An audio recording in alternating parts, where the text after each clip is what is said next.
Farm for Profit Podcast. Take a listen, have a blast. Farm for Profit Podcast. Learn about farming while having a laugh. Farm for Profit Podcast.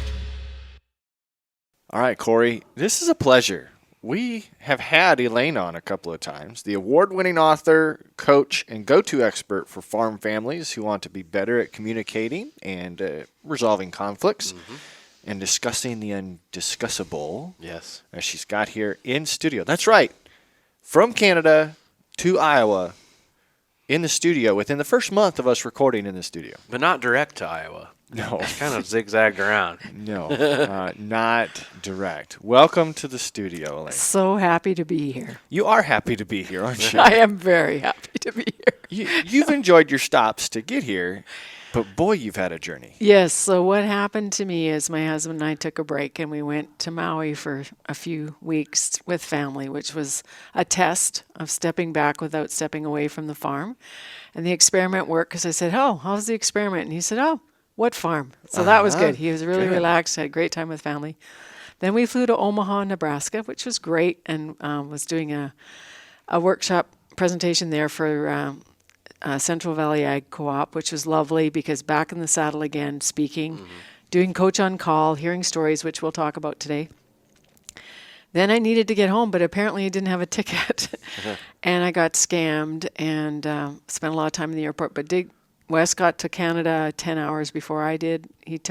I landed, and he said, "Are you good to drive home in the middle of the night?" And I said, "Yeah, the moon's out, the roads are good. It's +3 Celsius. I don't know what that is in Fahrenheit." Anyway, we got home. 2 days later, I'm in another car with my coach, Lydia, and we're driving to Lemon, South Dakota, which has famously got this beautiful artist and great people and ranchers. And so I was in Lemon a couple of days ago, but I was told I could rent a car to get to Studio 205, but apparently I didn't. My credit cards are all waiting in the mail somewhere. I have cash, and I wasn't allowed to use my husband's credit card. So I got here to Studio 205 by taxi, and Tanner was very kind, and he said, "Resilient," and that's what we need to be. I didn't know they had taxis in Slater. Well, they do now. If you have any guests that ever need to get here from Des Moines, I will give you Peter's phone number. He's a wonderful man, and he gave me his phone number, thankfully, when he dropped me off at Prairie Meadows. You left Prairie Meadows I left Prairie Meadows this morning and came here? to come here. Peter's going to come pick me up and take me back. What's the fare without the tip from the for a taxi? It's if you don't take the wrong turn, which we did, but it's about $55. Oh, that's not That's bad. not as bad. No, it's not that bad. And listen, you guys are priceless. Oh. I'd pay anything to get here, which I did. That is awesome. So where do you think you got scammed at? Omaha? Well, no, what happened was I clicked on a link. I was very tired from the jet lag from coming back from holidays. And so newsflash to everyone listening to this, do not look at your emails when you know in your heart of hearts you should be taking a nap, not doing work. And that was my mistake. But it's also been a God thing, sort of silver lining kind of thing, because on our team we've been trying to upgrade our Google things to super admin. So because now this has happened, we have a venue to get into super admin, and I'm still waiting a week later for my email, but I'm really good at texting and phone calling. So my team's got my back, and I you know what? It's how we frame these bumps in the road. Anyway, really good to be here. Really good to be able to get here. Yeah. Yeah. Wow. And I get to hang out with you at the Iowa Farm Bureau Yes. Young Farmers Conference 'Cause this weekend too. You're speaking tomorrow, or are you speaking tonight? Both. Oh, great. Yeah, 2 shots of me. So I'm doing Discuss the Undiscussable. Yeah. How to talk about tough issues. And tomorrow morning I'm doing the breakout on finding fairness in farm transition, which is what I did for 5 hours in Lemon, South Dakota. Yeah, so you've got a bunch of comments from the audiences that you've been speaking with, and the third one on the list is fairness with 3 question marks. What if I'm not ready to quit and I am not a grandpa yet?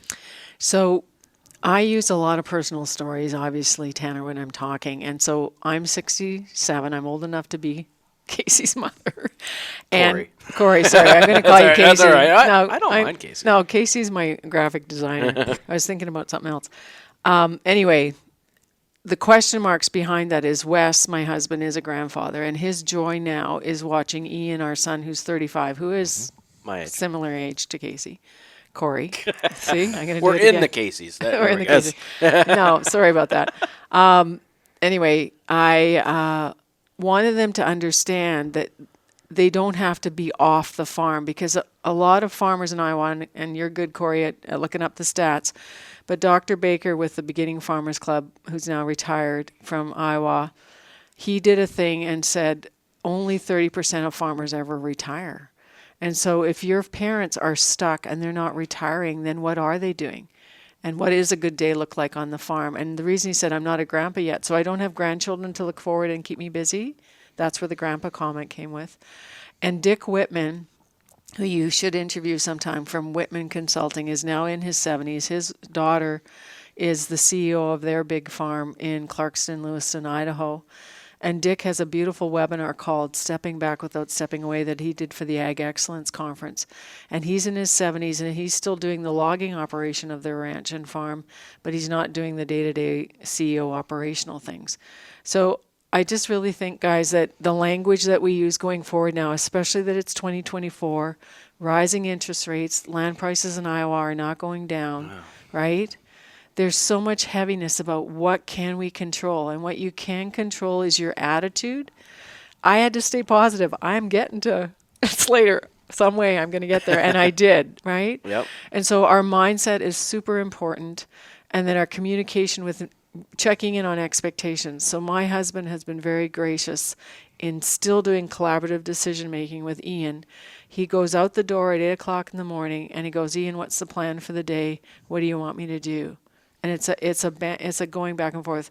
And I've been listening to Wes's calls when we got back from Maui about the grain marketing, because I sat in at the grain marketing specialist in Omaha, and I had a question. I said, so I'm just curious, who's less emotional about grain marketing? Is it the women or the men? He said, oh, Elaine, I have this couple where the woman outdoes her husband all the time. They split the grain marketing half and half because she's not emotionally attached to the corn crop.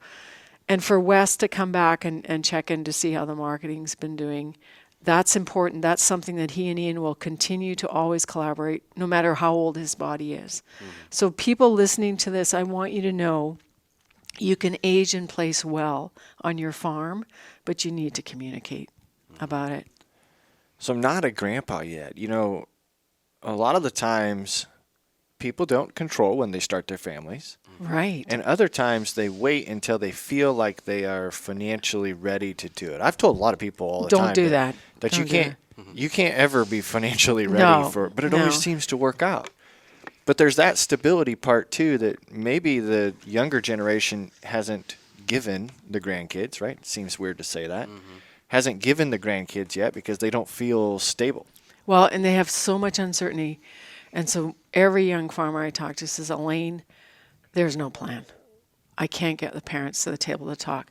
And they have actually said that, Tanner, we are delaying having children because we don't know what the plan is. And if the potential grandparents heard that, they'd be horrified. But yeah. I had a guy the other day said, if I would have delayed having 4 children because of money, I would have never had 4 children.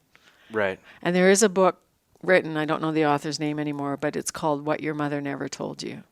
And it was based on college research where women do get college educations and men do too. That's all good. But in their heart of hearts, what they really want is a stable family relationship, young children. Yeah. And don't put it off too long. Yeah. Well, the trend, I feel like, just in marriage, not kids, is people are waiting until they're 30 now.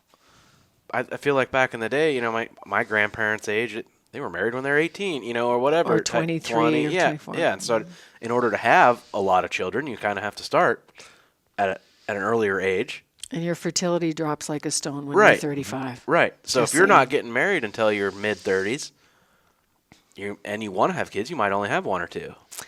And my son and daughter-in-law have 3 IVF babies, and I'm free to share this because he wants people in the world to know that if you do have fertility problems, there are ways to have miracles happen. And so we are absolutely very grateful for that fact. But believe us, we're not a stranger to talking fertility on this podcast. Right. Oh, really? We had an Australian okay. on here that was talking about having to get, like, we need to just talk about this. And they live rural. Yes. And they they had to get semen to within an hour to the doctor and talk. Yeah, And it was yeah. hilarious to talk Right. about. And you know they're doing Strapped it in a seatbelt. so for all the cow people out there, they're now doing IVF in cows, in dairy cows. Sure. Yep. Yeah.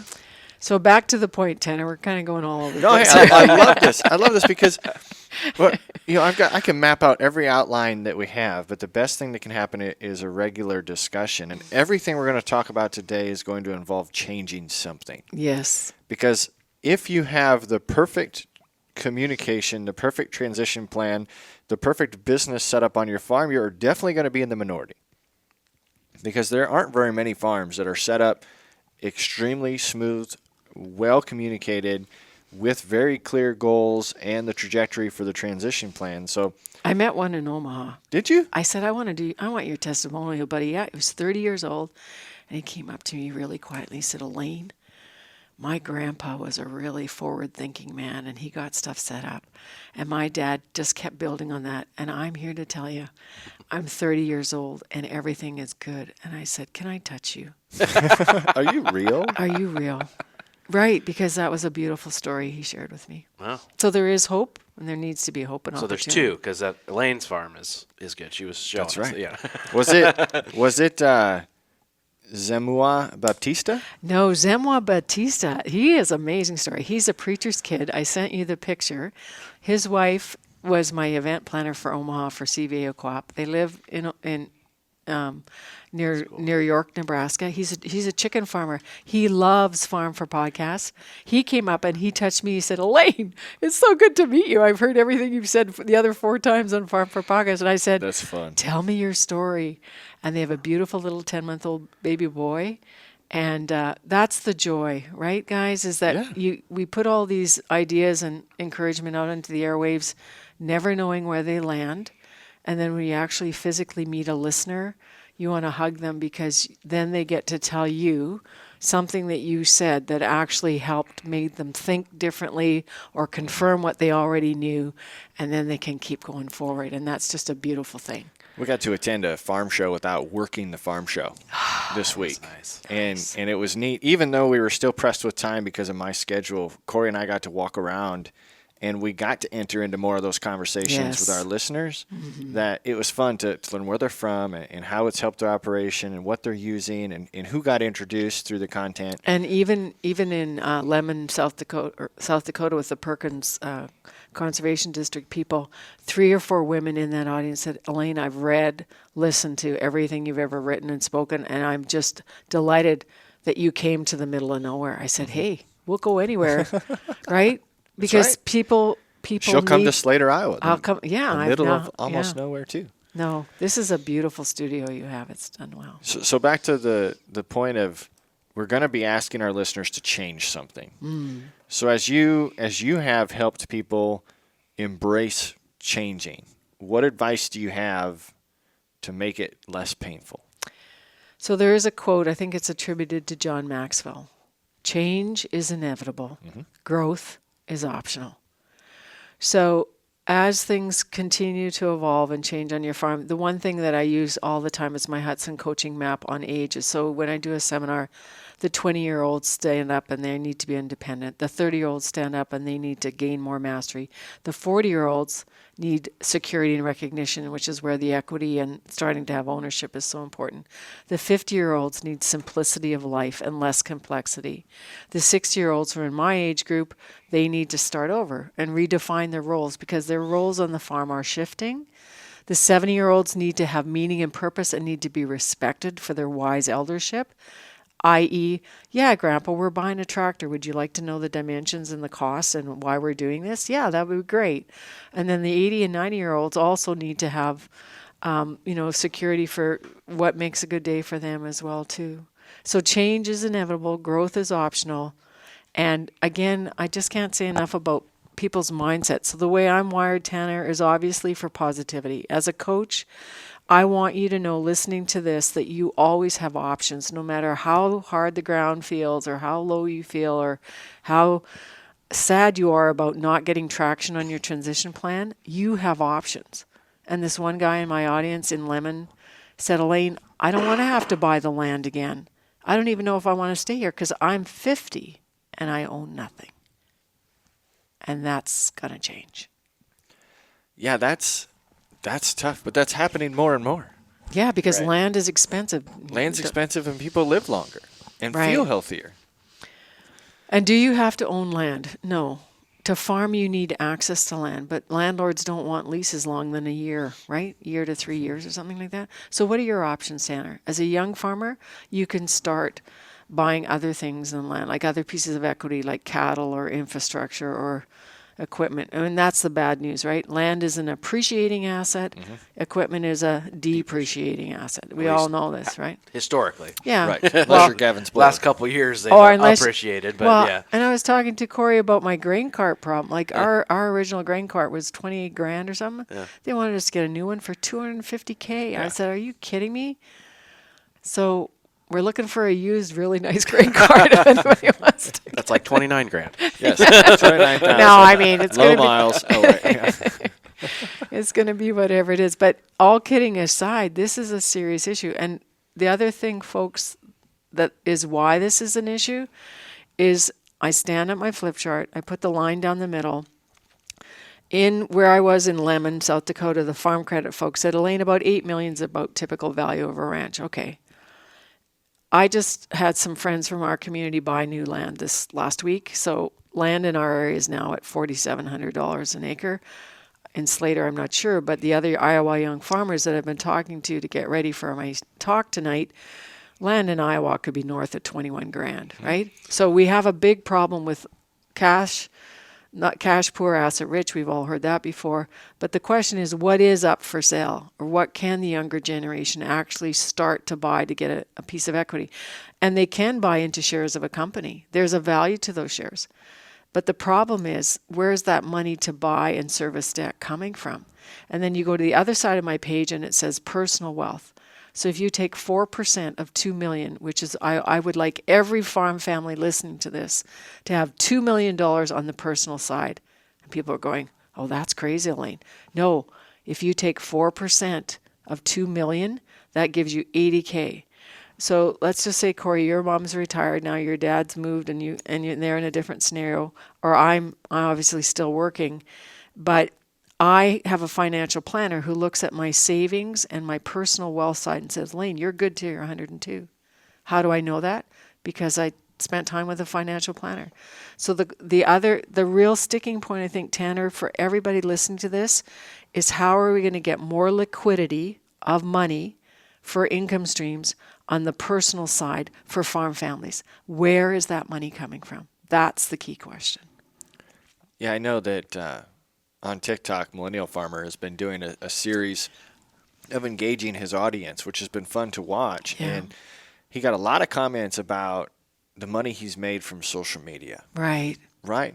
But he did a great job of spinning it away from that and talking about how for generations his family has reinvested into the farm to leave it better for the next. And it's a beautiful farm. And this is the way that he's doing it. Yes. It's different than the way Grandpa did it. And different is not different than the wrong. way that Dad did it. It's the way he's doing it. And if people commenting felt that that's unfair, that he's taking money from a different avenue and putting it back into their farm, fairness isn't the. I met John Schur, who's 5th-gen farmer on TikTok, and I knew it was him because in Omaha he was wearing a hoodie that said "TikTok famous." Yes. Oh, it was awesome. We're gonna get you one of those. Oh, Corey. there you go, Corey. You're gonna get one. But it's It's interesting. different ways of revenue. Yep. And it doesn't have to be to our listeners to go out and start a YouTube channel. No. You can have skills that supplement what you're doing on the So farm. there's a young man from the town where I grew up who is of Fijian descent who makes a 6-figure income doing beets.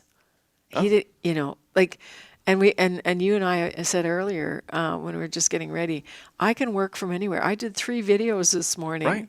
From the hotel room. On top of a pillow. Yeah. So you do it it's a different way of generating that revenue. But the other thing I want to caution young farmers about, because I'm a home economist by degree and I care about quality of life, pay attention to what you're spending on family living. And also reach out to me at farmfamilycoach.com and ask for Dick Whitman's compensation sheet, because there's a lot of hidden perks in farming, like your gas, your truck up, your internet, all that kind of stuff. And for some people that might be 20 grand. But if you're a young farmer listening to this and you are only making $40,000 a year net, that's not enough. Right. And back to some of the comments that you got, I want to bring two of them together, maybe three of them together.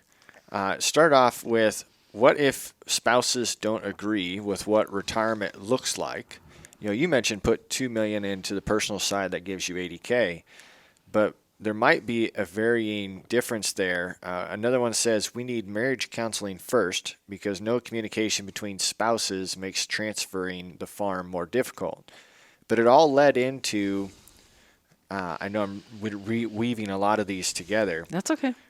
It all went into, our goal is not leaving the same mess for our kids that our parents did.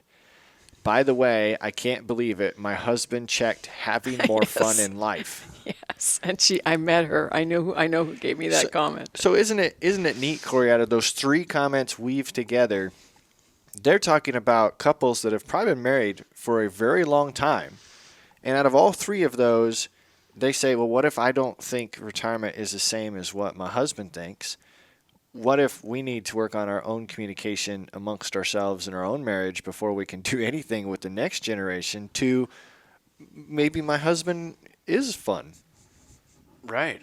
I feel this because my mom retired several years ago, 2 years ago, and my dad's still farming.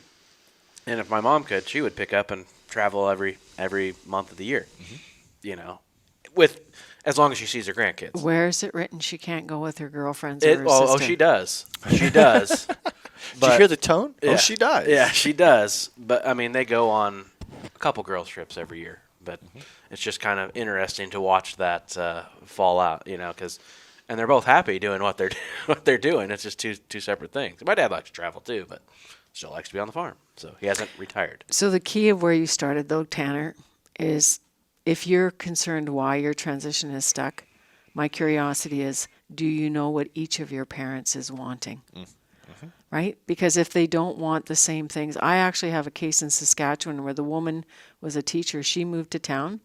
She left him at the farm. Mm. They have a different kind of relationship. But for the person who said, Elaine, we need marriage counseling first, I've just found a new site called betterhelp.com. Oh, yeah. Have you heard of it? I've heard their ads on other podcasts. They apparently are very good because I have a personal friend who's using them. And they work all over the world, and they kind of match you up with sort of what you need. The other one would be the National Farmers Mental Health Alliance. If you just Google that, they're also wanting to have lots more ag-informed therapy. So the therapists and counselors who actually understand the culture of agriculture. Right. And then the last part is I just read a book by my new friend Carolyn Stern called The Emotionally Strong Leader. And I've got a blog coming out about it soon. But being emotionally strong is being aware. And the first part about being emotionally strong for your mom and dad is, Dad, go and have a cup of coffee by yourself. Take a pad of paper with you. Write down, what does a good day on the farm look like to you? Mm-hmm. Oh, Dad, what are you actually afraid of? Because there's something cooking in your head that we haven't heard yet, and love does not read minds. So would you just let us know? And I had a father in December say, you know, it was tough on our farm. We were so poor as kids. Our eyelashes were frozen together in the morning. And you're listening to this story and you're going, okay, what does that story from your childhood mean for your adult children now in 2024? And what it meant to him is, like you said, this farm was a little bit rustic, and now we have a beautiful farm. And same with, I was showing Corey pictures of our farm. Yep. He goes, Elaine, how many bins are there? 86. I'll save you the math. And so we don't like moving an auger once or twice. Wow. Try moving it 86 times. We do this a lot. But it doesn't matter. What matters is now. And so the emotionally strong leader that Carolyn Stern writes about does internal work. So my ask for the listeners is, when is the last time you sat down and had a good conversation with yourself of what you really want? Because your mom, Corey, you told me she's busy. She's got grandkids she's taking care of. She's going places, you know. All of us have spouses. I'm working. Your spouses are working. Mm-hmm. We're running farms. We're doing lots of stuff. But are you happy? Is it really what you want? And so John Ortberg wrote this book, The Life I've Always Wanted. And rich towards God, rich in relationship. I don't care what your net worth is, because newsflash is you're not taking it with you. Yep. And then your body, right? I met a woman on the tram in Minneapolis airport today, and she said, I said, are you okay? She said, it's my knees. I've had bad knees since I'm 4. I said, I'm sorry. I said, have you tried, taking BioCell collagen? She said, no, but thanks for asking. And you have these random conversations with people who are having health problems, right? So I just think it's really important for people to understand that things will change. And where is it written that you can't travel by yourself? Where is it written that you have to spend money?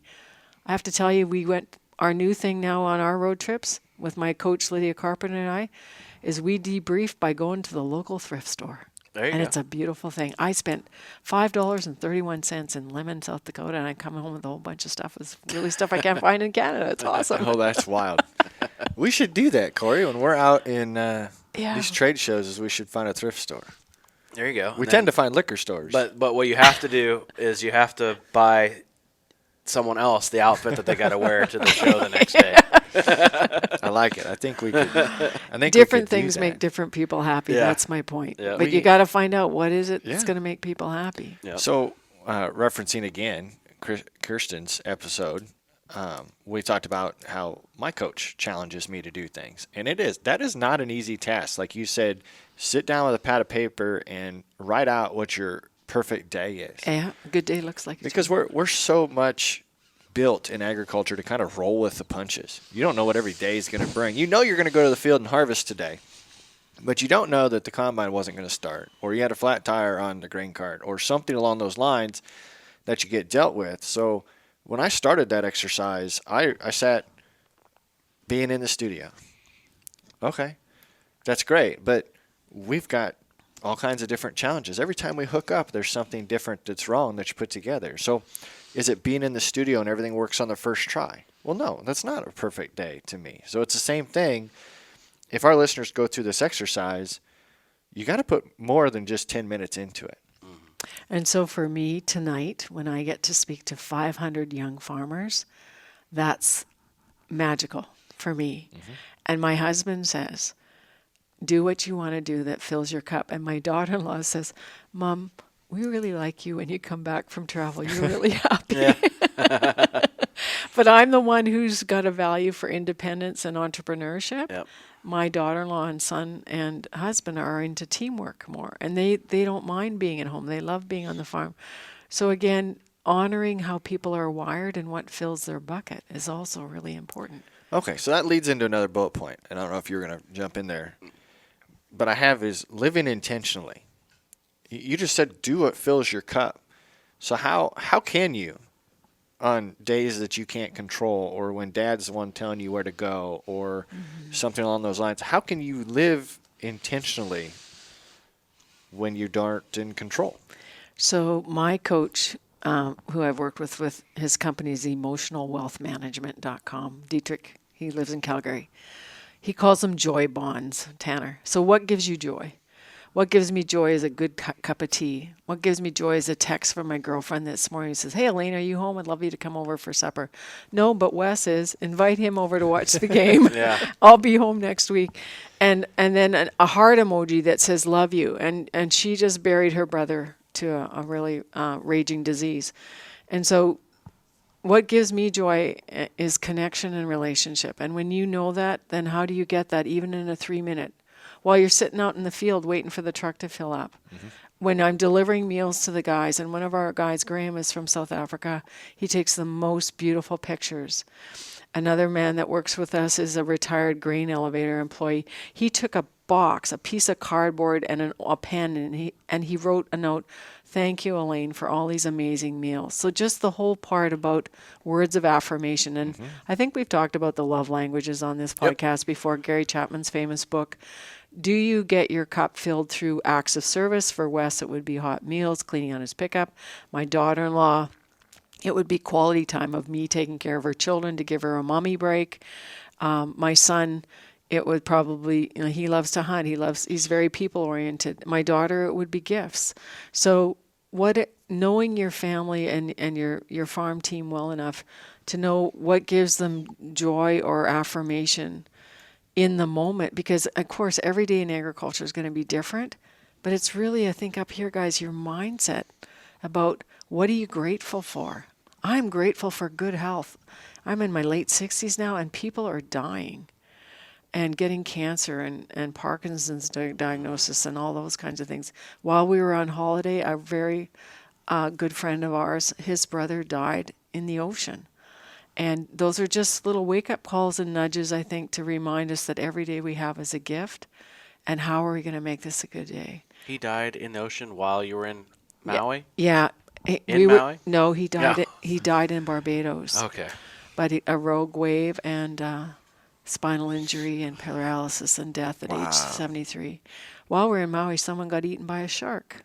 In Maui? Yeah, at where we watch the surfers. Yeah. Really? And you're not supposed to be afraid of sharks. Just newsflash here: if you go to the Maui Aquarium, they say sharks are good, they're important, and don't be afraid of them. But yes, and my grandson picked out a shark plate, a cup, and utensils. So my son's very wise with money. Each child was allowed to pick out one special thing that they wanted to take home from the trip, and my grandson picked the shark plate. Yep. That'll be a forever reminder. That's right. I don't think he knew about the accident. Sure. Yeah. Yep. Does that make sense, Tanner? Well, it does. That no matter what agriculture is going to throw at you in that day, you have a way to be grateful and a way to move forward and a way to communicate. And also, here's another really good question for the listeners. What is it that you need right now? So if I look at my daughter-in-law, I say, what do you need right now? She said, I need a break. I said, okay, send the kids over to my house. Or she'll text me and she'll say, any chance you're free from 5 to 6? Yeah. Would you like them to have a sleepover? Yeah. How soon can that happen? So asking the other person what they need. How soon can that happen? They're on the front step. They are there. The doorbell is ringing. Hey, I need a break. But that's a Ding very dong. powerful question. Both for you guys. You're going to be on the road soon again, going to shows and doing farm for profit stuff in California. And we were talking earlier, Corey, traveling's not glamorous. Stuff happens, right? Yeah.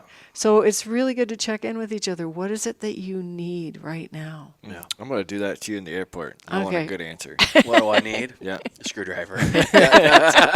And you can't carry those with you. That's I'd like a funny. nice pair of scissors to take with me. Box cutter.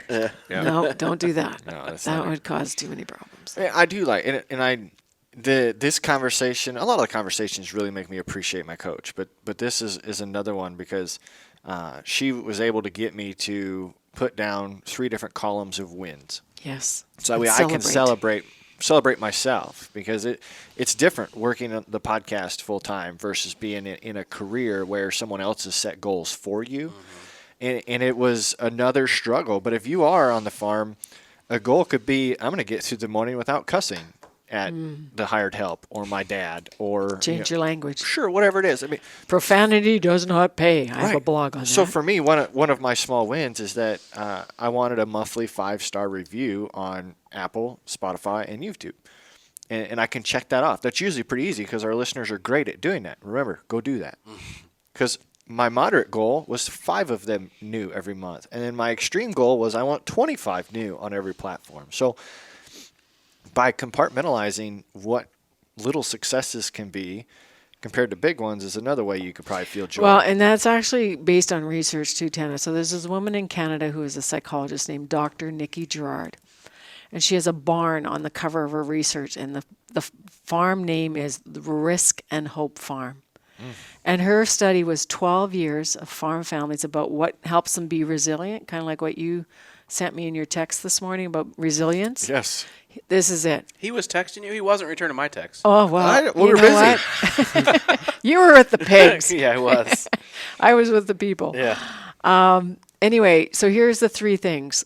Your ability to celebrate, which is what you just said. So let's remember to celebrate more often and do it in small wins, whatever that looks like to you. And there's a thing called the red plate where you have this red plate and you put it on the table when you want to celebrate something in your family. Who gets the red plate today kind of thing. The other thing is connection to community. I miss my girlfriends. I've been away But I can still connect with them. I can pick up the phone and say, hey, let's talk. Let's have coffee. Let's have tea over the phone, kind of thing. And the third thing is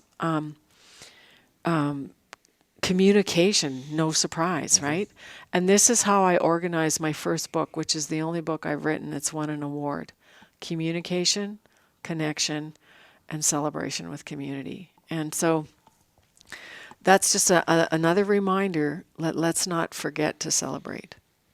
And communication is something that we all can get better at. And I have ranchers and farmers say, oh, Elaine, I'm horrible, or my wife's told me horrible. And I said, look, Charlie, you're not a good communicator yet. Not yet. It's just like technology. You said your dad's so great at technology, Corey. Yep. My son's great at technology, but I am always learning technology, and it's not yet. It's not never. It's just not yet, and you're getting better. That is pretty key. Well, another comment that you got out of your trip says if you have a conflict avoidant family, rather than a letter, which we've talked about your letter, what is the next step for starting the conversation?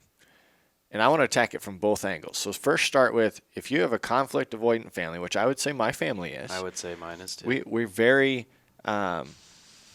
group texts. Nobody calls anybody out.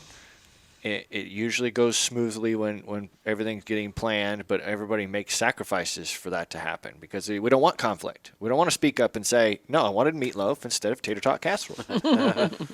That would never happen, actually. I'd really love tater tot casserole. But how do you do that? What do you do to start conversations if you have a conflict avoidant family? So I'm just writing on my notepad here. Conflict is not bad. Being clear is kind. And being clear is kind is a direct attribution to Brene Brown.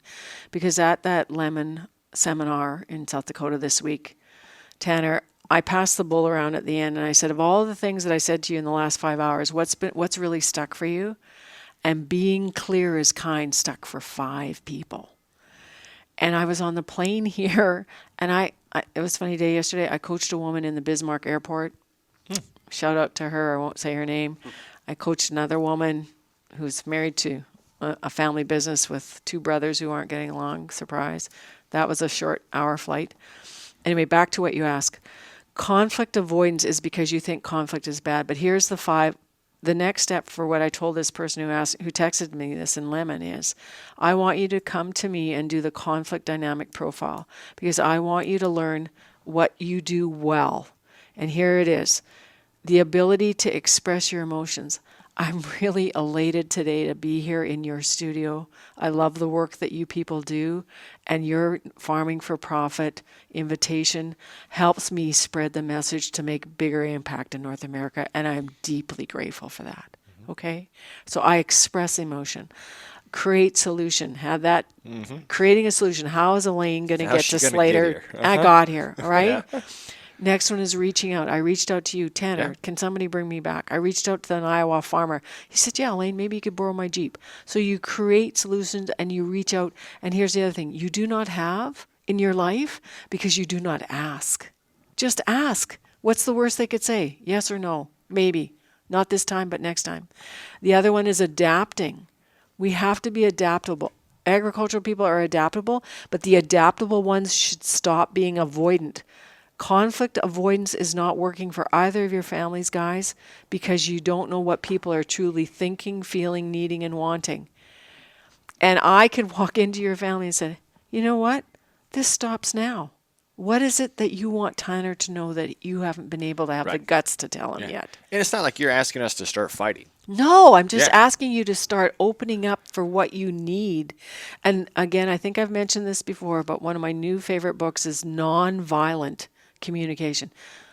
Wow, Corey, you're really upset. I keep calling you Casey. What's that about? Elaine, my name's Corey. Yeah, I got that now. What else do we need to talk about? Are we good now? Farm for Profit with Elaine and Casey. No, sounds like Mr. Dress Up, and that's a Canadian show.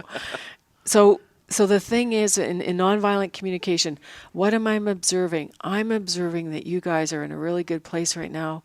This is your third day in your new studio. You're excited. There's this huge mountain of possibility in front of you in 2024. I'm excited that I get to speak. I have a coaching team. I'm moving away from doing more of the intake work. They take care of it, and then I circle back at the family meeting. Yeah. Okay? That's what I'm observing. What do I need? I need people. I need to be in front of 500 Iowa farmers tonight, and so do you. What am I thinking? This is an awesome opportunity. So the whole thing is stay calm. Right. And we talked about the letter. You've written the letter. The letter's been delivered. Now what? So I have a membership site now, which you probably don't know about. It opened in October. It's opening again this month.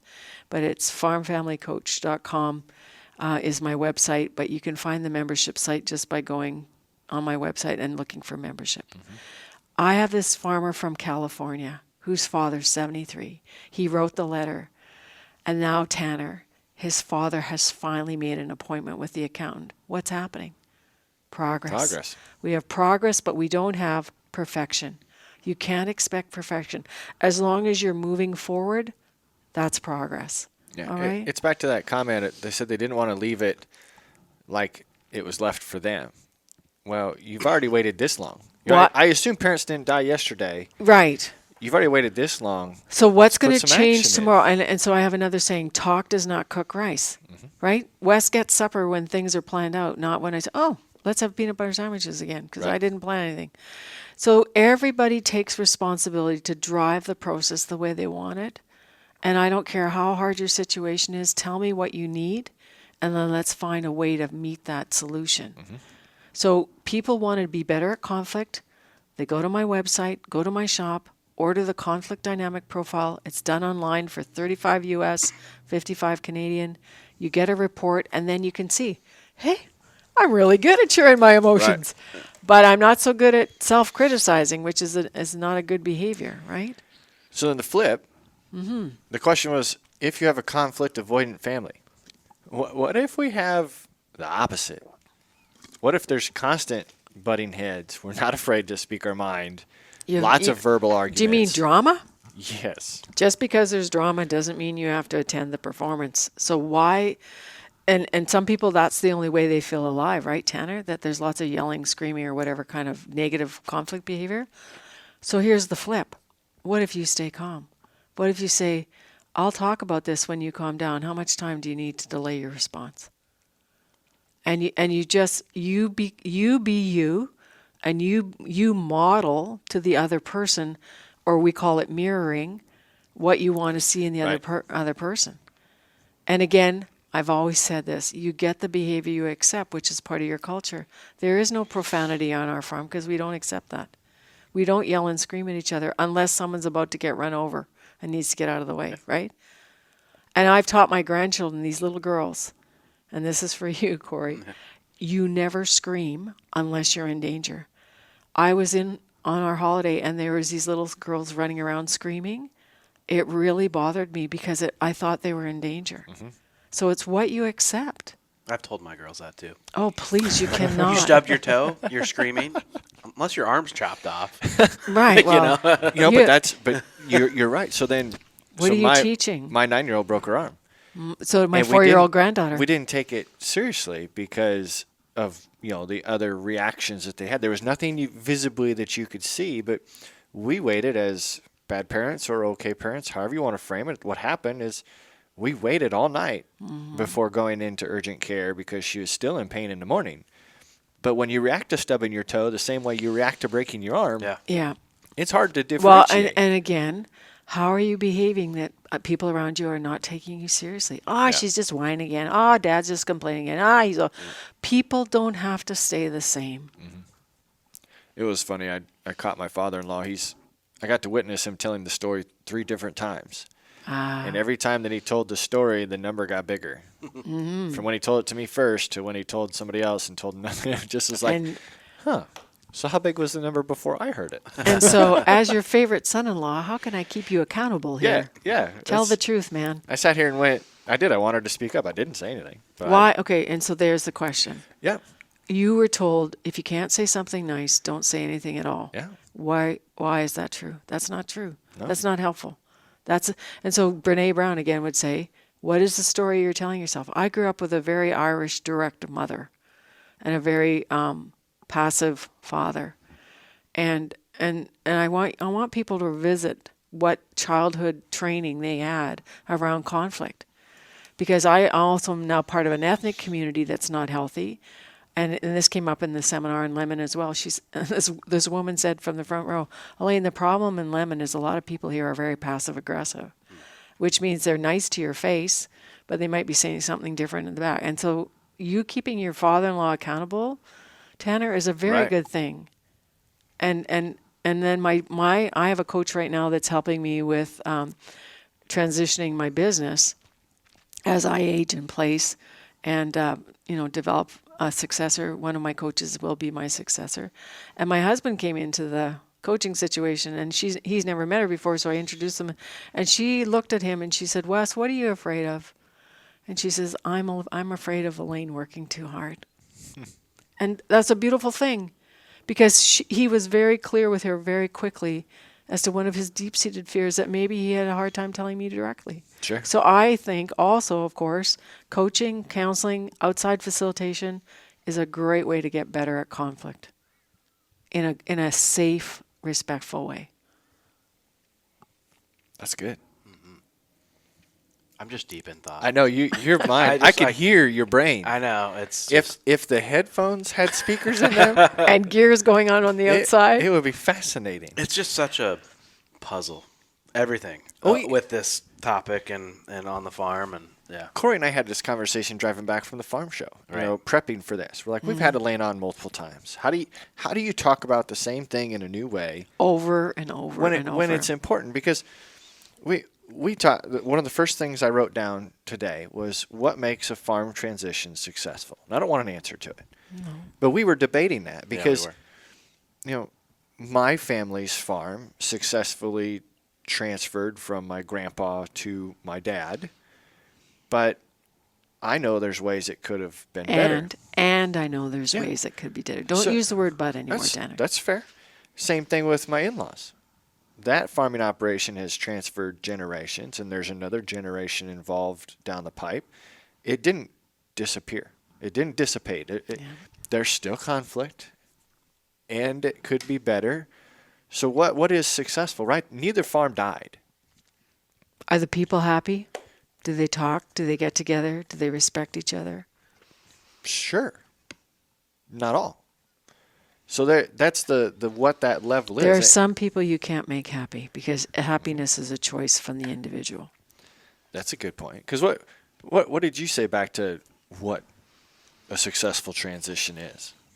I thought it was just the farm got to the next generation and it didn't go belly up and everyone still gets together, I think, or and still talks to each Harmony, other. family harmony. But you were like, well, our farm's still together, but then you have a Christmas that's separate from that because that side of the family doesn't talk to that side of the family or whatever, type of deal. Well, and again, that is a choice, and Lance Woodbury has written about that in his Agri Dispatch, and the book is called The Rules of Estrangement, and another one is called Fault Lines. And my family's fragmented too, Tanner. I have a sister-in-law and a farming brother who are not celebrating with us together, but that's not my choice. So again, everybody makes choices, and you are responsible for the choices you make.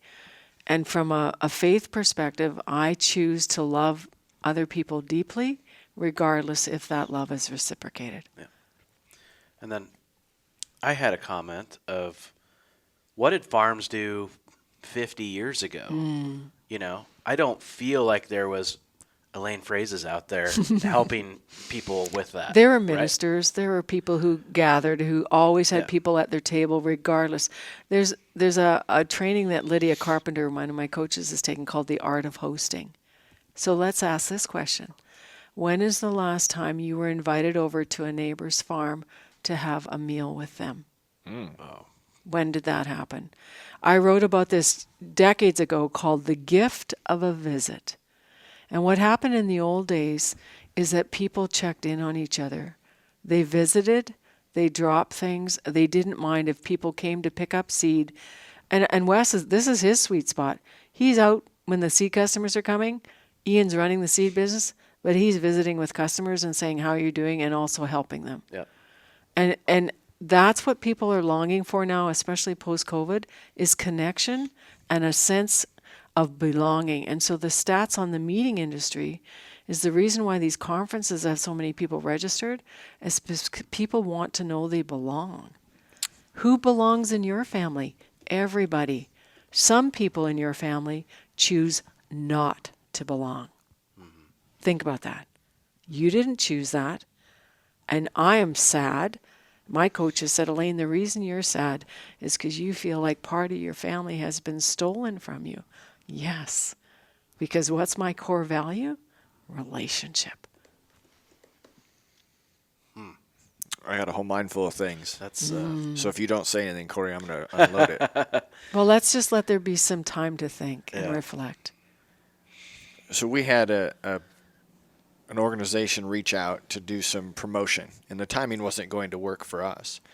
But it was a conference for young Hispanic farmers in Iowa, or something along those lines. Lydia could have come. She speaks Spanish. You know, it was a very small. Maybe it was either way. It was a group of young farmers in Iowa, and we knew it wouldn't fit our timeline. But I was probing a little bit deeper. Like, why is it limited to this group? Mm-hmm. And the response was, it's a sense of community. Yes. They don't have the neighbors to go over to for supper, Right. or whichever it is, or haven't developed that line of A connection. Yeah. So they felt in this group of people that can and could be their connection. So it was interesting as you think about that. It makes a lot of sense because we see more and more of these events that we attend having happy hours and you line up Networking dinners time. with other people, Yeah. and you get that reinvigorated So social. I think the reason that like our TikTok, Farm Talk, or and those types of groups, Twitter, Ag Twitter, which is X now, those groups, you have tweet ups, you have all these farmers from across the country, not just the state or the county, Internationally. coming together. I think it's because we've lost it locally. And also they want to know, Corey, they are not alone. Right. People say, Elaine, I wish you'd met you 10 years ago. You said, Yeah. where was I in 1950? I was born in 56, Right. so I was getting there. But we're our own worst enemy For locally for taking care of each other. because they're our competition now. Are they? Are they? No, they aren't. They are not. The but pie is big enough for everyone, Corey. not in buying land. No. Okay. not in Corey's neighborhood. not Okay. here. Okay. So how can we make your existing land that you already own more profitable or more Oh, sure. productive? Yeah, right? we preach that. We put houses on it. That's what we do. No. And in our case, we put irrigation on it. So. Yeah, But this is an Yeah. interesting thing, right? Yeah. Is that, again, back to the question. We all need relationship. We all need connection. We do not like conflict because conflict is messy. But conflict unresolved is horrible. Conflict that is made right is a beautiful thing. And so I just want listeners to understand, you get to go down the road of not making things right and keeping things same old, or you get to go down a new road today and say, I'm going to get better at doing conflict. I'm going to ask for what I need, and I'm going to communicate. And you know what? I'm going to invite people to my table. Jenny Allen, who is a very amazing thought leader from Texas, wrote a book called Find Your People. And I encourage listeners to read that book because I am always reaching out to invite people to my table or to connect. And it gets tiring. You go, wow, would it ever be great if someone ever phoned me? Well, my friend phoned me this week. I'm missing high tea today in Brandon, Manitoba because I'm in Iowa for you guys, right? Yeah. And I hate that. But I sent her a gift. I sent her a card. And we had a phone conversation. And she's looking forward to the time that we can be face-to-face again. But I did not lose the connection. Right. How are we going to fix what's happened? Because, like you said, One post-COVID person and at all a that. time. Yeah. One relationship at a time. We've got a friend that I would say is great at that and gets made fun of for it. Because he's so social. Has kumala with the neighbors. Has, drops in with pizza and beer. He's a happy person. He is a happy person. Yep. And he brings joy to a lot of people of all ages because he doesn't care what He other kind of people does, think. doesn't he? Yeah. Doesn't care what other people think, Tanner. He's doing his thing that brings his bucket full. Yep. Yep. So, And it's working for him. yeah. Well, it's also blessing his community. Yep. And he's a giver. There's another whole book about givers and takers. And it's much better to be a giver. But again, in order to be a giver, you also have to be able to receive. And some people have given and given and given so much. Like I could kind of think your mom maybe, Yeah. right? You know, she's babysitting, she's doing all her retirement things. Yep. And at some point, especially farm women, here's the most beautiful thing. Valentine's is coming. I don't know when this is going to be aired, but I'm curious, what could you do in your farm family this month in February to pour love, affirmation, appreciation, not only into your family of origin on the farm, but to the people in your neighborhood? I'm It's giving called- them the gift of I'll be gone. It is. It is going to come out after Valentine's Day. Okay, okay. But we can throw in a Memorial Day. We got a Mother's Day coming No, up. anyway, it doesn't matter. We have all these holidays, right? I don't think it's a gift that you're gone. But again, it's little things, and it doesn't cost you money. There's another book called Encouraging the Heart of Your Business by Pausner and Coots. It's appreciation. How are you appreciating each other in your family? It's affirmation. It's encouragement. It's listening. These things do not cost you money, but what do they cost you? Time. My phone's sitting in the other room, guys. I don't care about my phone right now because I'm here with you. Yeah, and here we are with a bunch of distractions. I mean, everything's set up. Well, I was just pulling up her website and things of that I nature. give you a hard time. Well, there's never an easy way to wrap up a conversation with you because we could continue to talk. I don't know how you choose to end your presentations at these events because I know you only get so much time. Right? And I'm a professional speaker and I'd love to come back and speak. Yes. And so I'm very aware of the clock. Yeah. And how I end is it's your farm, it's your family, it's your choice. Yeah. You have been given tools on this podcast with Farm for Profit today with Tanner and Corey and Elaine. And Casey. No, he's not here anymore. That's your. You know what? If you're That's ever my alter grumpy, ego. you're gonna. Yes. I was like, Casey's Casey my needs to graphic. go No. home. Casey is my graphic designer, and I'm just gobsmacked with all the beautiful design you have in this studio. I Whereas love you know this. what you need to do, guys? You need to do a virtual tour of this We do. place Yes. so people on TikTok and everywhere else can see how beautiful We've this done place a is. couple just pictures of progress. Yeah. But No, it's and what's we awesome want it- about it we is want it it's to be not done. even it's not It's even not done. close to where it will be. I know, but Right? again, it's like your farm. Yeah. It's a work Right. in progress, right? That's true. Yeah, 86 bins didn't go up in one day. No, and I'm not bragging about having it. The reason No. we have so many bins is we're a certified seed business, and Yeah. we have to keep But things very that's how separate. things grow. You know the other stat one you need bin is at a time. the average bushels. Like so your total bushels divided by 86, like what you can store. Because that would be a cool farmers would like. I'll have Yeah. to ask myself. I'll get back to you. Yeah. I'll get back to you. Yeah, the crew tonight would enjoy that Yep. stat if you've got it. I'll maybe get it by 6:00 tonight. There we go. So it's your farm. It's your family. It's your choice. I love that. We've given you good tools today to make some good choices. And I will summarize them. So the question that we've been asking every guest during this first quarter is, how does Elaine best learn something new? So usually we all as individuals know that there's a way we pick something up faster than other ways. So think about your answer there. I'm going to try and summarize what we talked about. What do you need right now, Corey? That's something that we want to be able to answer truthfully with ourselves and with others and be able to ask. We know that we can control our attitude and we can control the way that we communicate, and we can also control how our expectations are communicated. If we can get our bodies and minds wired for positivity, that will help us be more successful. We can then use that positive attitude to set aside personal wealth, to set clear goals, to figure out what your parents or the successors want, and understand that you have to be able to have a conversation with yourself first so you understand what fills your own cup, because without that basis, it's hard to move on to somebody else in the consideration. Love doesn't read minds, so we need to be able to connect and communicate very clearly. Being clear is kind, and conflict is not bad. You don't have if you haven't asked is different than having asked and not having, because that gets you an answer there. Just because there's drama, Corey, doesn't mean you have to attend the performance. I loved that one. Happiness is your choice, and you are not alone. Remember and think about how you show your appreciation to others.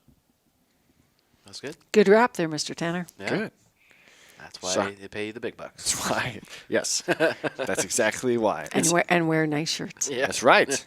So as you learn something new, we're going to compile everybody's answers because a lot of the things we ask of our listeners is for them to change something. Yes. Or try something new. So how do you learn that? I am a visual and audio learner, so the best way for me to learn is my husband Wes always says, if Elaine read it in a book, it has to be true. So I've just finished reading The Emotionally Strong Leader. I learn from it. I write notes with a pen in the back of the book. I mark the books up. And then I write an article about it and transcribe that information to my readers. And then I speak it. So being clear is kind is Brene Brown's line, and it needs to be attributed to her. But when you speak it and other people land and then they tell me, what did you hear me say that stuck for you? They said, being clear is kind. Then I know that the learning has taken place. And I like that. And that's something that works well for me too. I write my notes instead of typing my notes because It's also neurological because it goes Yeah. from your pen into your brain subconsciously. absolutely. I've got challenges I can bail you out unless No, you I want got to do it. a challenge too. I have several things that cause since I've been so quiet, I've been rattling in my brain.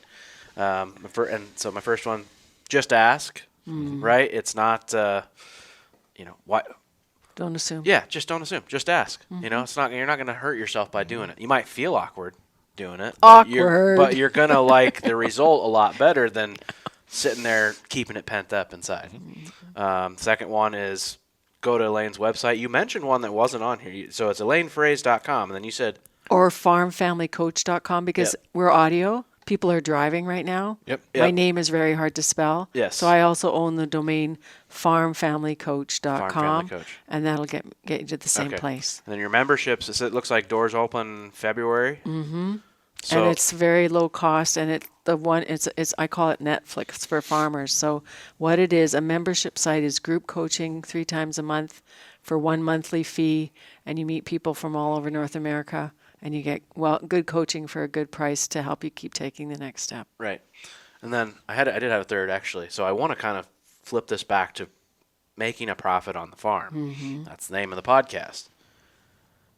If you do nothing, will your farm transition?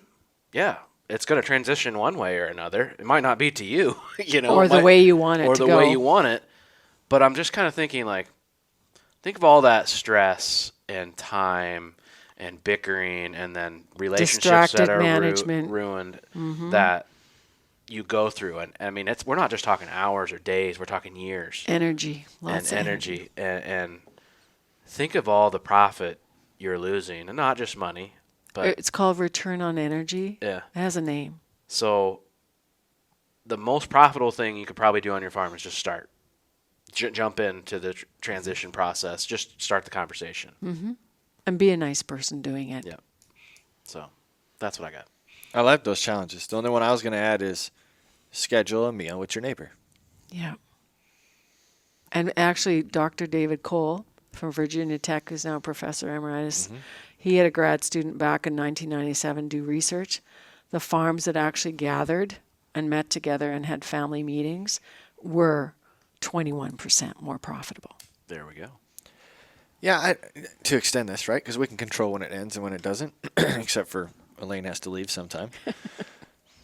That's a fascinating concept because as soon as you've brought that up, my mind's been racing. And how do you change it? It's one person at a time, right? But there are competition now. They didn't used to be. Everybody used to work together. Somebody They had the needed picker. each other. Somebody had the wagon. we still work together. We share equipment. We own but the not equipment everybody's together. like that. Yeah. I wonder if there would be more of that if there were more meals. Absolutely. More cocktail hours. Breaking bread together. Yeah. If you were, and they realized that you genuinely were a good person, and See, you treated them fairly. I mean, it's got to go a long but way. I'm sorry. I'm not a big fan of cocktail hours. I'm okay with having a glass of wine or people having alcohol. I don't drink, never have, never will.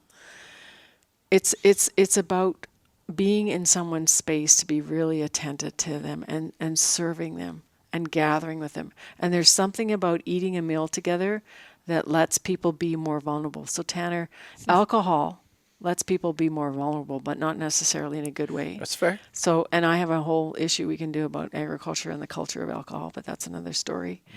But just getting back to your point about, get your neighbors and get to know your neighbors and bless them and serve them and say, what is it that you need that I have that I can share with you? We share a caterpillar, like a scraper thing that moves a lot of dirt. We used to share a pea roller. I've told the story many times of 5 neighbors going together to buy land, Corey. Really? And they got the land accepted, and every farm got to grow by 2 quarters rather than one guy getting to grow by 9 and nobody getting anything else. And I tell that story all over the place and say, oh, it must be nice to live with you. I said, people don't do conflict. They do collaboration. So it's a choice. How do you want to show up with your neighbors? That's true. That's why you're here in America, because we got to fix stuff.